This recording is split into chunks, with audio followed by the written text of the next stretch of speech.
কি কমায় টিভির সামনে কেন তুই খাবি না, তোর বাপে খাইবো অবিদা মানি দইটা নিয়ে গিয়া সিএমএইচে ভর্তি করাতে বুঝেন না কোনো কিছু করার ছিল? এই যে কয়েকটা জায়গায় জাতীয় পার্টির মামলা হয়েছে, মামলা হচ্ছে না, আপনি নিজে হচ্ছে না, আমরা তো লজ্জিত। আমি যখন জাতীয় পার্টির প্রেসিডেন্টের মিটিং এ বলছি যে পার্টি অফিস যেদিন পুড়ছে, কেন জাতীয় পার্টি অফিস পুড়বে?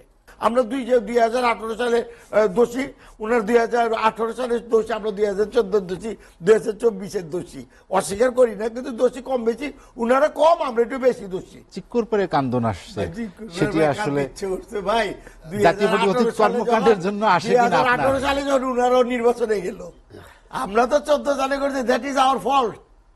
হ্যাঁ, বিজেপি সুজাতা সিং যখন আইসা হুসেন মোহাম্মদ এরশাদরে বলছে, এরশাদ তো সরাসরি, দ্যাট টাইম আই ওয়াজ দেয়ার, আমি স্যারের পাশে নিচে ছিলাম, ভারতের পররাষ্ট্র সচিব ছিলেন তিনি। হ্যাঁ, ভারতের কি মন্ত্রী ছিলেন? পররাষ্ট্র সচিব সুজাতা সিং। তিনি সুজাতা সিং আইসা বলছে, এরশাদ বলছে আমি নির্বাচনে যাব না।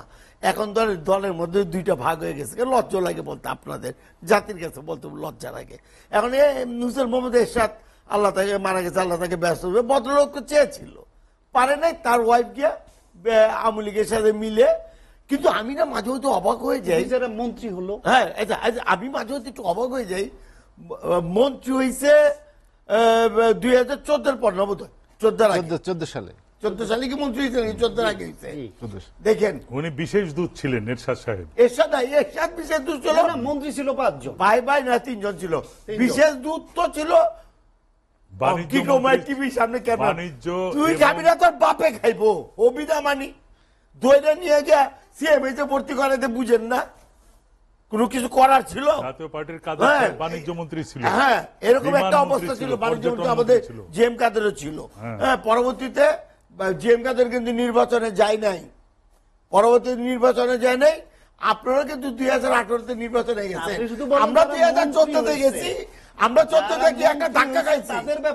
আমি বলি 14 থেকে একটা ধাক্কা খাইছি, খাওয়ার পর যখন 2014 আইছেন, আমরাও আবার নির্বাচনে গেলাম। যাই, আপনারা তো আমাদের সাথে সমান্তরাল দোষী ভাই, 14তেও গেছেন, আপনারা 18তে গেছেন, আপনারা জনপ্রিয় ছিলেন, বিএনপিরা জনপ্রিয় ছিল না, 24-এ গেলেন মন্ত্রী হইলেন।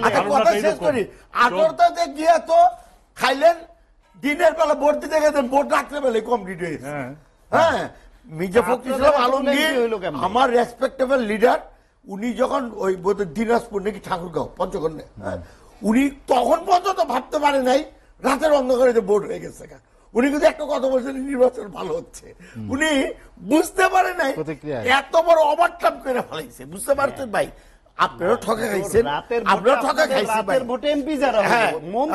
আমি বলি তো, আপনারাও ঠকা খাইছেন, আমরা ঠকা গেছি। আমাকে দলের লোক একটু লোভি মুভি আছে দেখে হয়তো বা মন্ত্রী এগুলো হয়েছে। হ্যাঁ, এবং বিএনপির শুনেন ভাই, ওরে লোকটা কথা বলে, মামলা তো হচ্ছে, আপনাদের বিরুদ্ধে মামলা হয়েছে, এই যে কয়েকটা জায়গায় জাতীয় পার্টির মামলা হয়েছে, মামলা হচ্ছে না, আপনি নিজে হচ্ছে না, আমরা তো লজ্জিত। আমি যখন জাতীয় পার্টির প্রেসিডেন্টের মিটিং এ বলছি যে পার্টি অফিস যেদিন পুড়ছে, কেন জাতীয় পার্টি অফিস পুড়বে? পুড়লে যারা দালালি করছে তাদের বাড়ি পুড়বে, আমাদের পার্টি অফিস পুড়বে কেন ভাই? আমরা তো কোনো এটা সাদা কিছুই পাই, দলের অনুমোদন নিয়ে মন্ত্রী হয়েছে না, দল ক্ষমা চাবে না ভাই, দলের যারা ক্ষমা চাবে না, দল ক্ষমা চাবে না এই ভুলের জন্য। আরে দল ক্ষমা চাবে হুসেন মোহাম্মদ এরশাদ দলের অনুমোদন ছাড়া মন্ত্রী হয়েছে, আমি তো বলতাছি অবশ্যই আপনাদেরও তো দলের থেকে 18 নির্বাচন করছেন না, আবার কইরা সব আবার পদত্যাগ করছেন না, তো সবাই অংশগ্রহণ করছে। আমাদের একটা ইকুয়েশন ছিল আওয়ামী লীগের সাথে,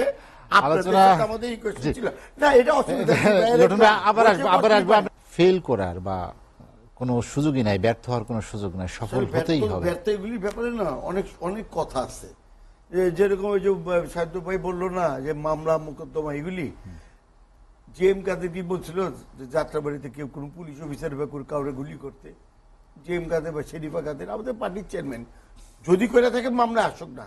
এই যে মিথ্যা মামলাগুলো উনাদের পিরিয়ডে যেরকম ছিল, এখন আবার নতুন করে একটা মিথ্যা মামলা আসছে। আমরা জাতীয় স্বেচ্ছাসেবক পার্টি গত কয়েকদিন আগে এটা মিথ্যা মামলা প্রত্যাহারের প্রতিবাদের জন্য মিছিল করেছি ঢাকায়, we are the first time.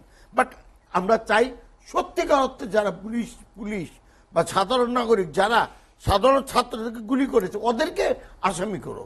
এদেরকে বাদ দিয়া ওই জিএম কাদেরের মতন ব্যক্তি এটা হিসেবে সাবেক প্রধানমন্ত্রী আসেনি, কারণ তার নির্দেশেই তো পুলিশকে গুলি করছে, কিন্তু জিএম কাদেরের নির্দেশে না তো। তাহলে এগুলি না মব ট্রায়ালে কিন্তু এগুলি টিকবে না, হ্যাঁ আমি মনে করি। তো সেই কারণে বলবো যে আমরা চাই যে শান্তিপূর্ণভাবে আমরা সবাই সহাবস্থানে আছি। মব ট্রায়ালে এটা হয়েছে, কিন্তু আদালতে গিয়ে আদালতে গিয়ে টিকবে না। মব ট্রায়াল যেটা হচ্ছে আদালতে গিয়ে সেটা টিকবে না। তা আমি এইটুকুই বলবো যে অনুরোধ করবো যে সরকার একটা সময় দেন এবং সত্যিকার অর্থে অরিজিনাল আসামির ব্যাপারে ওই ওবায়দুল কাদের একটা কথা বলছিল, ভাইরা মনে আসছিল, যদি শেখ হাসিনা ক্ষমতা ছাড়ে 10 লক্ষ লোক সেদিন ঢাকা শহরে মারা যাবে। কই মারা গেছে? আমি তো দেখি না। দিব্যারা তো ঢাকা শহরে ঘুরতেছে, বিএনপিও তাদেরকে সহানুভূতি দেখাচ্ছে, অপর আমরা যারা আছি সবাই সহানুভূতি দেখাচ্ছি। কারণ আমরা 2018 সালে দোষী, ওনার 2018 সালের দোষী, আমরা 2014 দোষী, 2024 দোষী, অস্বীকার করি না, কিন্তু দোষী কম বেশি, ওনারা কম আমরা একটু বেশি দোষী। কারণ আওয়ামী লীগ এমন একটা পর্যায়ে নিয়ে আসছিল এই দেশকে, ভাই কথা বলবেন দাঁড়ায় দেখতাম একটা লোকের হেলমেট মাথায় নাই, হুন্ডা চালিয়ে যেতেছে, পিছের লোকে হেলমেট নাই, সামনের লোক হেলমেট আছে, সার্জন তাকে কিভাবে পানিশমেন্ট দিত, কিভাবে টাকা দিত। আবার দেখো এই একই রাস্তায় 3 জন উইদাউট হেলমেট ছাড়া যাচ্ছে, সেলুট দিচ্ছে। কেন? আওয়ামী লীগ যুবলীগের নেতা।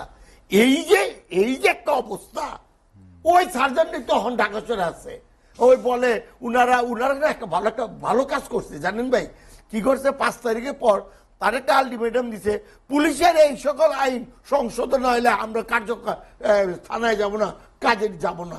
এই যে একটা ধোকাবাজের কথা বলছে, উনারা তো নিজেরাই যাইতে পারে না, পাবলিক পিটিয়ে দিব দেখা।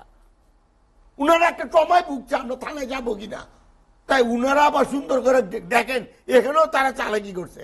আমি সব পুলিশকে বলবো না, পুলিশের প্রতি অবভিয়াসলি আমার রেসপেক্ট আছে, কিন্তু পুলিশের যে অত্যাচার, এই অত্যাচার আসলে মানুষ ফেরা হয়ে গেছে। এবং আওয়ামী লীগ গভর্নমেন্ট জানে ঢাকা ঠিক তো দেশ, সেই কারণে পুলিশ, স্থানীয় সরকার, নির্বাচন কমিশন এগুলি তারা কুক্ষিগত করে হচ্ছিল, ওটাতে বেরিয়ে আসতে পারছে।